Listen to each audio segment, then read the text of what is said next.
In a quiet city just north of Los Angeles, three teenagers were unknowingly laying the groundwork for a band that would leave a lasting mark on the post-grunge rock scene in the early 2000s. Because you guys requested it, let's talk about the history of the group Smile Empty Soul, from their humble beginnings, screwed up childhood, and misunderstood songs.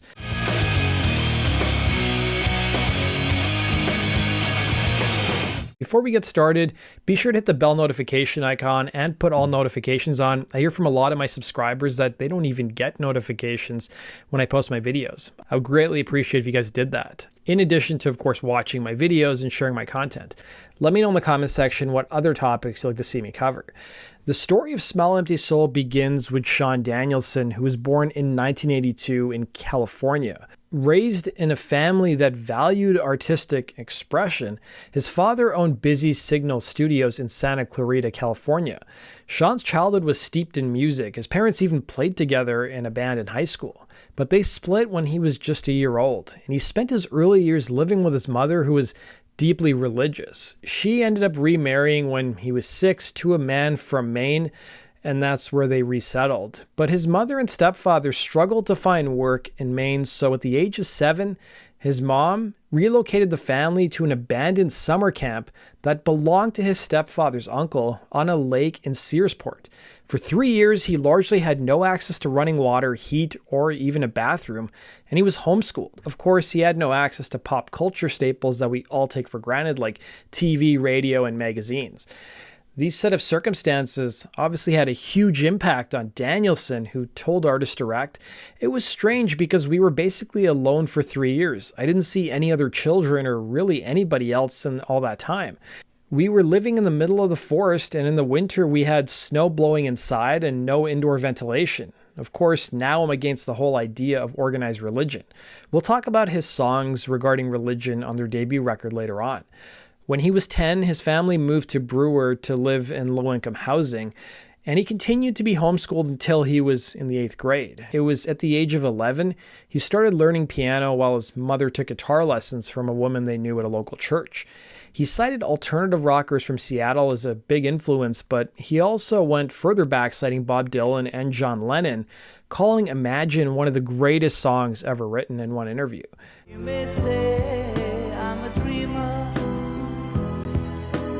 By age 11, Danielson was already playing piano and guitar, and he was already performing in his first rock band, and they mostly did Nirvana and Beatles covers. It was at age 15 he moved back to California to live with his dad in Santa Clarita. It was here that he met two other teens, drummer Derek Gledhill and bassist Ryan Martin, who went to neighboring schools. They bonded over their love of music, including bands like Nirvana, Soundgarden, and Alice in Chains.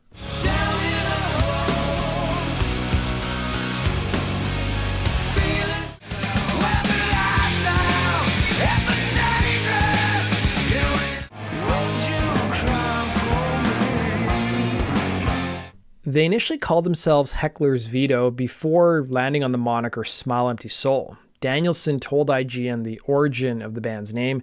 Basically, it's just a reflection of society, you know, a lot of empty people walking around with fake smiles on their faces. The band early in their career were accused of being really cynical and serious for their age, which Danielson told IGN, "I don't know, man, I guess I've always been about just being myself and being real, you know. I mean, what else could you be? I think there's so many fake people out there just trying to be something that they're not, and it's just always bugged me for some reason. I can't really explain why, you know." While the band were largely branded a Santa Clarita band, the members considered themselves to be more of an LA band since they played a lot of the clubs on the Sunset Strip. They were opening for acts who were up and coming at the time, like System of a Down, Static X, and Snot. They soon got a demo to John Parker of the Los Angeles indie label Throwback Records. Parker also lived in Santa Clarita. Parker had co-written the Chicago song Hard Habit to Break. He had worked on movie soundtracks and even worked with a variety of accomplished guitarists, including blues and roots musician Keb Mo. The timing seemed perfect as Parker had just started his own label, and Smile Empty Soul was the first band he signed. He had signed them to a production deal that saw him produce a high-quality demo to shop to the major labels. Together, they recorded some demos in the producer's garage around 2001-2002. Parker then got in touch with Atlantic Records subsidiary Lava Records by the end of 2002. Smile Empty Soul's time on the Sunset Strip also kept them out of trouble, with Gledhill telling the Oklahoman, "Yeah, it definitely helped keep me out of mischief because it's so time consuming. When I was down in Hollywood like 4 or 5 nights a week passing out flyers for our shows, everybody else was going to parties, you know. So how did the band stand out in LA?" Well, Danielson recalled, "We pulled out of the scene and focused on tightening up and songwriting.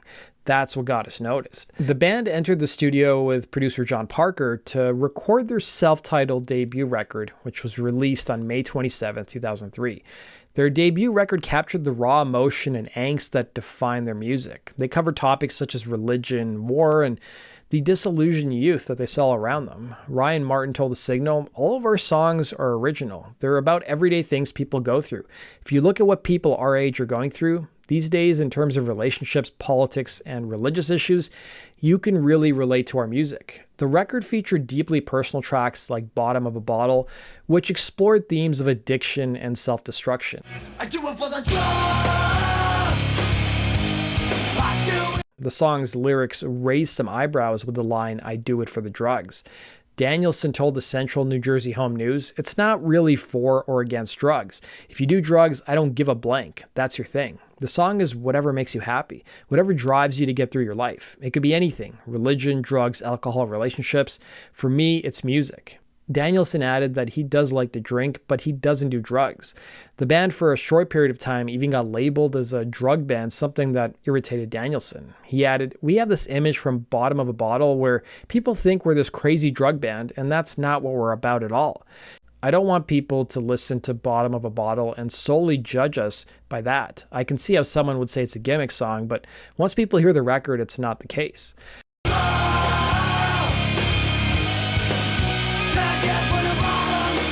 The song Nowhere Kids was an anthem for disillusioned youth. Danielson added, "It's basically about us. It's about kids whose parents go to work, leave them at home. They just sit there watching TV all day. They live like that day to day and don't know what to do."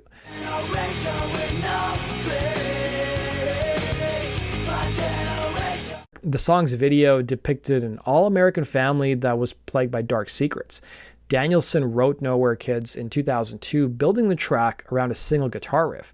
He added, "That song came out right away. Then it was done. I didn't even really have to go back to it. I usually work on a song to the point where I think it's good, then take it to our producer, and sometimes he'll send me back to work on it some more. But this one, the first draft, was the last one."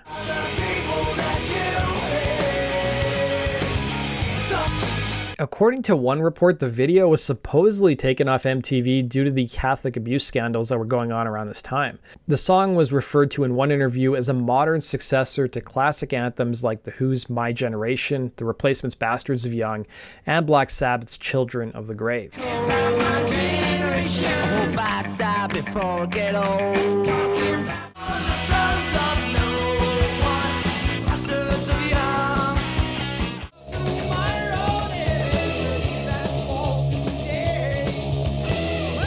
The album took issue with religion with the tracks Every Sunday, The Other Side, and Silhouettes.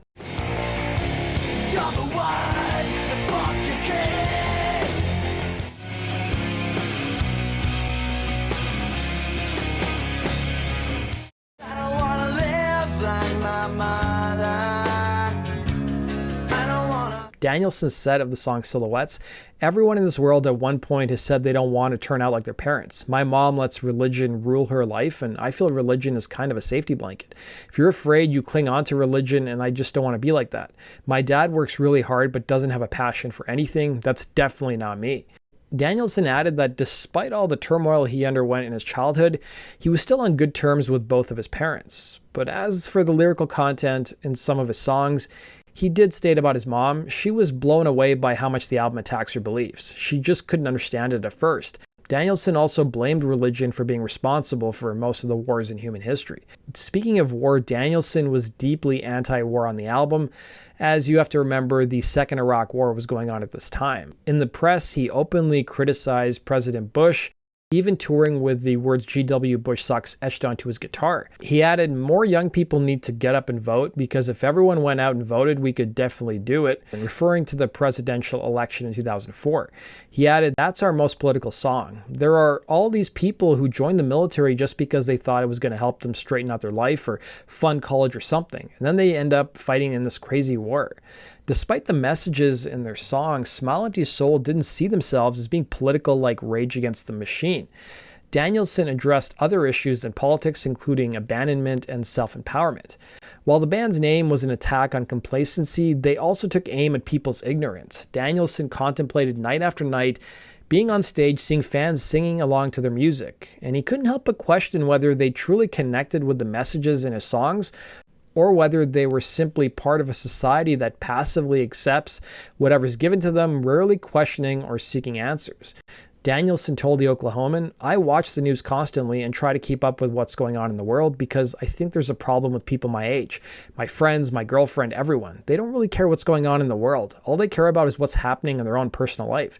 They don't vote. They don't give a The problem is that all the stuff that's going on affects your life. People need to wake up and do something, or at least just pay attention." The first single issued from their self-titled debut record was Bottom of a Bottle, which was also their breakout hit. It peaked at number 7 on the alternative chart and number 8 on the mainstream rock tracks chart.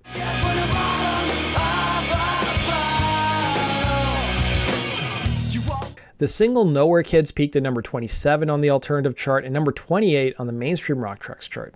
The third single, Silhouettes, peaked at number 22 and 25 on the same charts.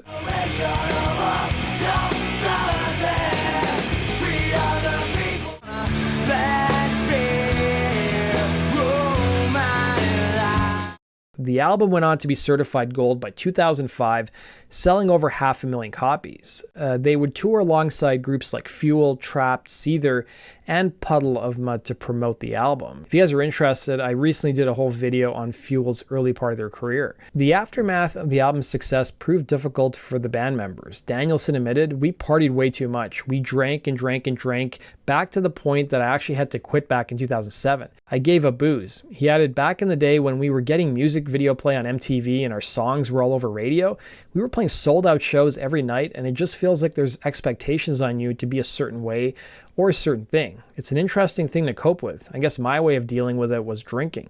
The band, for their second album, had a falling out with Lava Records, who refused to put out the album, titled Anxiety. The reason for not releasing the album, well, there was this song called Holes. Danielson told the Flint Journal, "We turned in the album and the label was really happy with it. Everyone was really happy with it. We were discussing the first single, and we decided to go with a song called Holes, which has a line that says, 'Take your Bibles and go home.'" Take your Bibles and go home. Somehow, Christian groups got word about the song before its release and started harassing Lava Records and their parent company Atlantic by sending them 30,000 emails in one weekend, according to Danielson. The label opted to delay the single's release, then they pushed back the album's release, and Lava Records kept coming up with additional excuses. Also complicating matters was that Atlantic's parent company, Warner Music Group, according to Danielson, was going to go public with their stock. The band tried to buy back their album from the label at one point, but the price tag was too high. So the label ended up dropping the band. The members soon hit the road, handing out free copies of the album to their fans and encouraging those who couldn't find it to download it illegally. Danielson told the Flint Journal, "We sat there on the bus burning copies all day long with 3 laptops." The album didn't get an official release until 2008. The band returned in 2006 with their third record, Vultures, and the band did entertain discussions with labels, but Danielson wasn't a fan of what he heard at the time. The labels were suggesting different producers and even people that the band could write with. Vulture's title took aim at the record labels. This was also the theme of their first single released from the album, The Hit.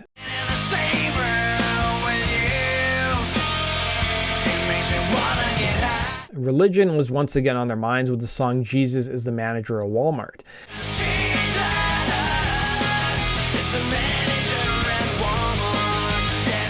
The band also lost their original drummer Derek Gledhill, who left the group, and they also expanded to a 4-piece, bringing in second guitarist, ex-Cold member Mike Booth. Danielson, for his part, spent $40,000 of his own money on making the album, and had to call in favors from a friend who let them record in a studio for 2 weeks while they tracked everything.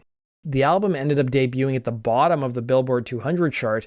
They returned in 2009 with Consciousness signing to major label EMI, going back to the majors, largely being enticed by their marketing push. Danielson referred to Consciousness as having more of a progressive rock sound and being centered around mood and emotion, while also calling the lyrics more cryptic. One of Danielson's favorite songs off the record was the track LA River, a song that portrayed the city as being full of failed dreams, using a polluted river as a backdrop, adding, "People from all over move here thinking they'll be successful and it just doesn't happen. The LA River is a symbol of that, and it's not a pretty sight. It's like 2 inches deep and it's not really a river."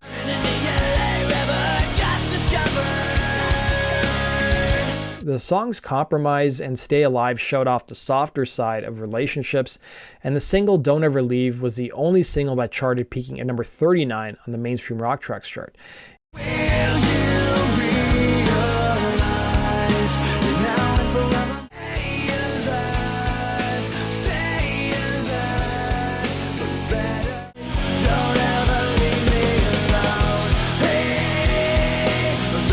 It was also their last album to chart in the States. The band returned in 2012 with a new album called Threes, with the title reflecting the band's identity as a three-piece group. Danielson noted that they functioned best as a trio, as the band had previously added a fourth member in the past, disrupting their sound and creative dynamic.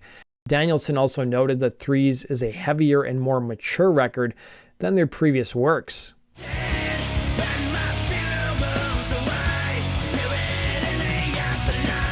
Their follow-up, titled Chemicals, released in 2013, marking their first release on their own imprint. Danielson explained that the title Chemicals was initially chosen because it began to represent a broader theme. He noted that we live in a chemical age surrounded by chemicals in our food, air, and water, and even in medications that people take.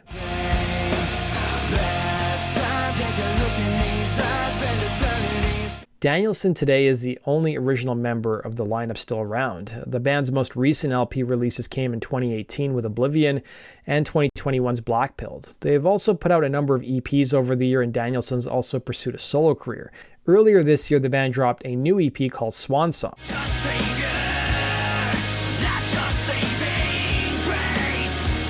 That brings us to the end of today's video, guys. Thanks for watching. Let me know which future topics you'd like to see me cover in the comment section below, and we'll see you again in Rock and Roll Your Stories. Take care.